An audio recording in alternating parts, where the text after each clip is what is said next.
Okay, I'll tell you a little bit about myself. My name is Michael Caplan, and I'm president and co-founder of Or Music, which is an independent label based in New York. And we've been in existence for 3 years. I have a distribution deal with Sony. And working backwards, before that I worked at Epic Records for 23 years. Most recently a senior VP of A&R, where I signed such bands as Living Colour, G-Love, Kebmo, October Project, Allman Brothers, Genuine, others. And before that I was in promotion. Before that I ran the Strawberries record chain for Morris Levy out of Boston. And before that I was a young student. What was it like working for Morris Levy? I quit law school.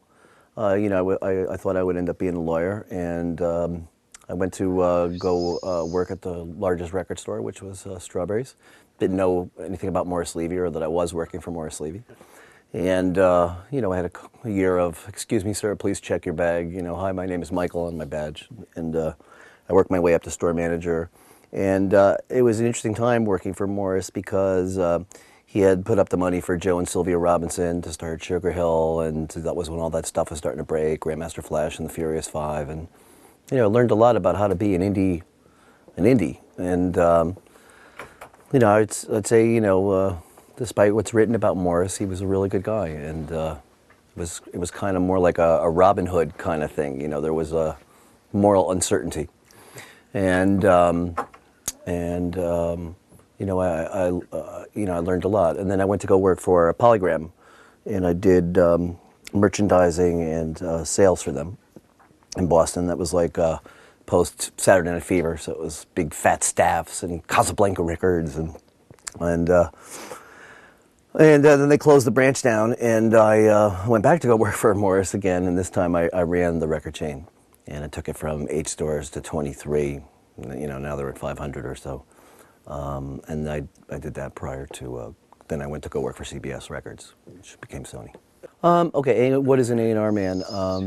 Obviously it stands for artists and repertoire, and I think there's different meanings to it. I say that I aspire to be John Hammond and not Guy Oseary. It's kind of like, I think an A&R man in its truest form is somebody that has an ear that can discover talent and discover something special and unique. But then once that's the talent scout part of it. But then once charged with the task, either your own or somebody else's, to work with an artist, then how do you make the artist achieve their fullest potential? It's kind of like, to me, I love, I'm really into, or was until the iPod, really into hi-fi. And I love the recreation of the live experience. It's like, to me, when, the most exciting thing is, an audience and an artist and the ability they have to connect. When you make a recording, that kind of gets lost a little bit. And what I try to do with artists that I work with is to try and make that gulf as small as possible. It's like they have a message that they want to communicate, and if the audience only understands French, then that's the language they need to speak in, and that's what I try to help them do. Well, remember, right, you're right. There's a bit of a difference. I think there's a pullback to the independent world, and that's why I'm in it. And but when you're in a major label, it is very important for the A&R guy to be the conduit to the rest of the company. And I think many A&R guys fall short in that because they'll make the record and then they don't have the ability to to carry it forward. Basically, what you need to do is, if your act that you're working on is 1 out of 10. You need to get them 20% of the attention.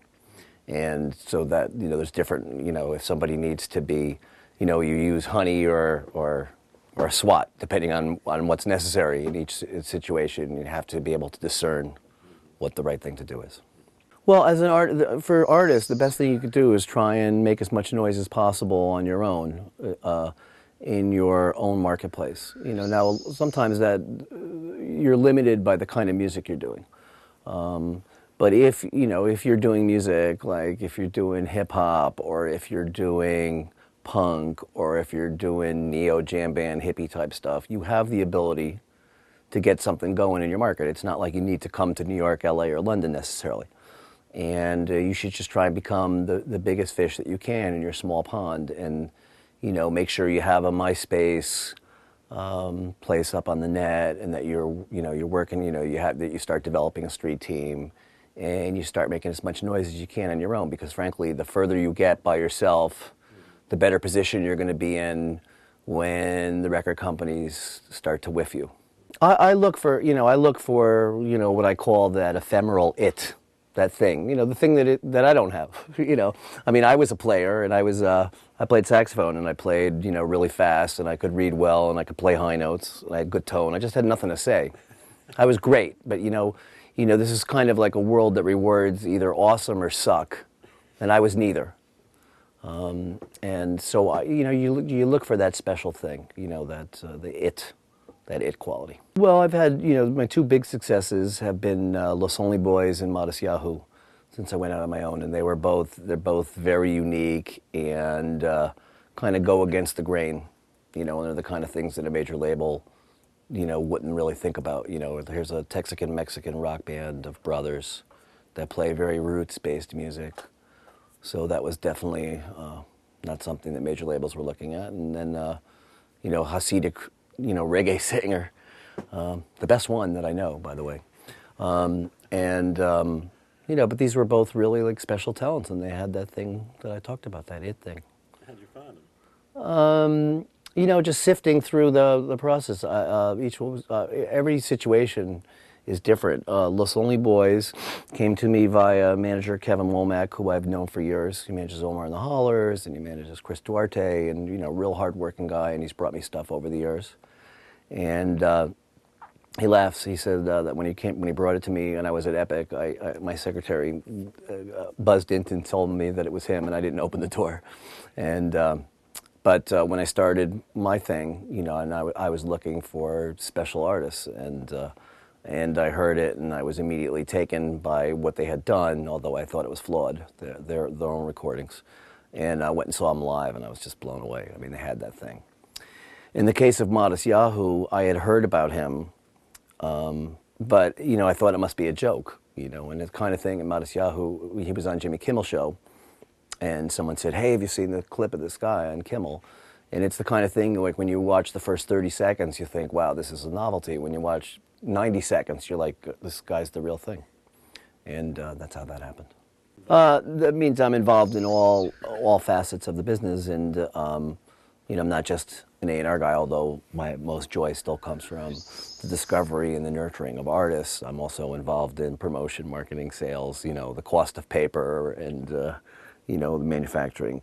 I like the ability to concentrate on like 4 or 5 artists a year and really be able to pay my full attention to it. In some ways, what makes it a little difficult for me is like I'm an indie label with major label tastes. I mean, I like to hit home runs, and sometimes the cost of doing business gets a little difficult. I mean, it's like I can get the buzz going and I can get things happening, but then I can't. When I go to play the battle of going at radio and and getting retail space, it costs a lot of money, and that's probably my biggest problem. The time framework isn't quite as extreme if I'm doing it by myself on a purely indie basis.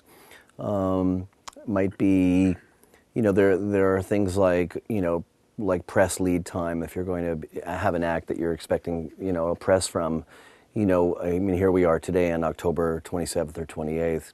If I was to be approaching magazines, fanzines now, they're talking about January, February issues. So obviously that's one of your biggest problems, and you can't really give them anything until it's totally finished. Like I'm here, mastering a new Los Only Boys record today, and even though I'll be done today, this record can't come out until February, March because of that press lead time. So that's a bit of a problem. If you're starting with a brand new baby act and there's not a lot of groundswell already, you can shrink that time, because I'm not obviously worried about that long lead press, because I'm not going to get it anyway. So then it could be more like a 60 days from the point of completion, but otherwise you're talking about 90 or 120 days. So yeah, here's what we do. Okay, first of all, in terms of making records, the great thing is the technology has now made it so that you could make records much cheaper, much more efficiently. And, there's been all these different points in time, like, where we first went from analog to digital, and then was like, okay, well, you can't make a rock record digital. And then there was when you were able to make a rock record digital. And those things are really helping. And what we've done is we've actually taken a studio space now, and we have our own studio, so we're able to actually go in and make records. And I have an in-house producer on staff, too, so we could nurture stuff. So the technology has definitely helped.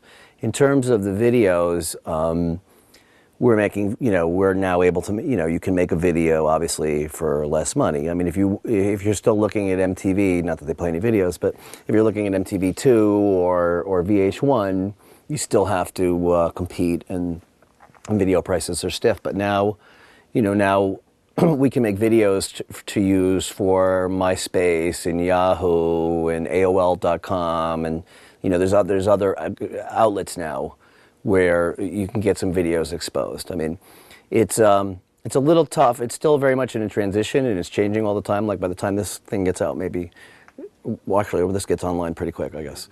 But I say to people all the time, it's like the good news is that there's a new world that's starting to happen. The bad news is the old world is dying at a far greater rate, and we're still going to have that problem for another year or two. But so I mean, like with MySpace, say for example, we have an artist now who's has 12,000 friends on MySpace, and yet we're only selling 100 records a week. From what I understand, you have to get up to about 20,000 friends on there before it really starts, making a difference, because we're still in a transitional process where now everybody got their music for free for a while, and now they've got to start to being schooled to like, look, if you don't start paying Bruce Springsteen to make a record, he's going to become a carpenter, the next Bruce Springsteen. So, we have to, we're figuring out ways to monetize it again, and that problem is sort of compounded by the fact that the major labels are still trying to stamp out the new technology. They're not trying to get with it and get behind it. They're still trying to make it go away. So, the technology is both a curse and a wonderful thing at the same time. But I think in the next couple of years that it will start to flesh out, because I think the great thing is, the best thing is that people are listening to music in more places than ever before. And I think that eventually that's, when we start getting our audience to like us again as a business, that things are going to improve greatly. Because again, as I said before, people are listening to music in more places than ever before. And once the major labels get out of their own way and allow our consumer to respect us again, I mean, it's going to get worse before it gets better, but it'll get better again. I think it creates more opportunity. I think consolidation, creates more opportunity. But I think things are, again, the music business is going to grow, and it's just going to be on, it's going to be. I remember taking, when the first MP3 player came out, the Diamond Rio, it held 32 megabytes. And I remember going up to an executive of this company and saying, "Your life is about to change forever." And he looked at it and he said, "People are never going to order CDs on the internet." I mean, he couldn't even conceive that it wouldn't be a physical product, So things are definitely changing, but I believe it's going to be better. No, well, the funny thing is, it's funny that you mentioned it like that. You just asked me about why, about going into the business. When I always wanted to be in the business from the time I was 16 on. And my parents were, you have to be a lawyer or a doctor. And I had a hard time squaring that until I figured, I could be a lawyer and be in the music business. Can't be a doctor and be in the music business. So, I started about going to school and all that stuff, and then I dropped out of law school because I didn't want to be a lawyer, and I knew one person who was hooked up, and I called him up. I said, "Look, you got to help me. I quit law school. What should I do?" "Stay in school," and it was like, since that time, I've always made a point of encouraging people, young people, if they want to do it, if they really can't help but do it, then don't give up. The thing is, don't expect to start out on top. I dropped out of law school at 24 or 25, and then I was working for minimum wage, guarding a door at a record store. You might have to start out in an interny kind of thing, whether it's at the studio or at a radio station or at a newspaper or, just, set your sights. And I also, I recommend reading. There's a couple of great books out on to get an overview of the music business. One is by Donald Passman. Another one is by Krasilovsky. And, read those books and learn all about it, and, and try and figure out what it is that you want to do. Because when people say, I'll say, well, what is it that you think you want to do? And they don't know, it bums me out. Or if they say anything, that's not the right answer either. Research it, do the work, and just keep the goal in mind.